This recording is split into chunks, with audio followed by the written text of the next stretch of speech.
The fog crept slowly over the Mississippi River, making the evening especially gloomy and mysterious. John, an experienced fisherman with a weathered face and rough hands, was adjusting the fishing rods in his old boat.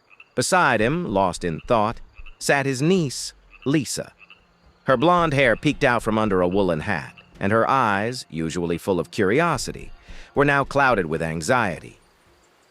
"Uncle John, do you really not believe these stories?" Lisa asked softly, trying to gauge his reaction. "Lisa, they're just legends. Bedtime stories to keep kids from wandering around at night," John chuckled, tightening the fishing line. Lisa frowned, her voice trembling. "But there are so many strange things around here. Mom told me she once saw something on the shore." John scoffed, turning back to the water. "Your mom reads too many amazing stories. Come on, help me out. We're here to fish, not to chase ghost stories." The fog thickened, hiding the shores, when Lisa noticed strange tracks on the damp ground leading to the river. Her eyes widened in terror. "Uncle, look!" She pointed at the tracks, her voice full of panic. John glanced at the tracks, then at Lisa, and tried to smile. "Probably just some animals, Lisa. Nothing to worry about." But the tension grew, like a dark shadow.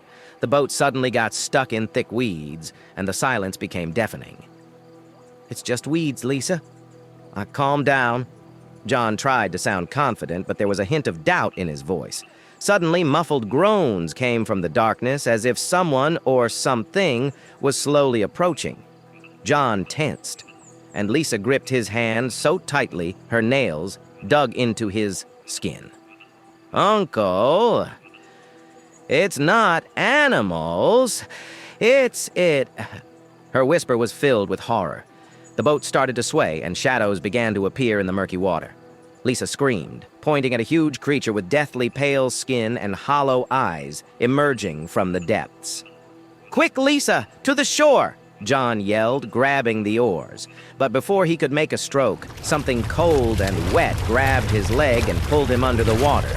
"Uncle John!" Lisa desperately tried to grasp his hand, but her fingers slipped on the wet fabric. Dawn painted the sky over the river in pale pink hues. Lisa sat on the shore, covered in mud and tears. Her hands trembled, and her gaze was empty and lost. Nearby lay John's broken and empty boat. She stood up, swaying from exhaustion and fear, and looked back at the river. From the reeds near the water, the empty eyes of the creature stared back at her. Lisa froze, her heart pounding in her chest.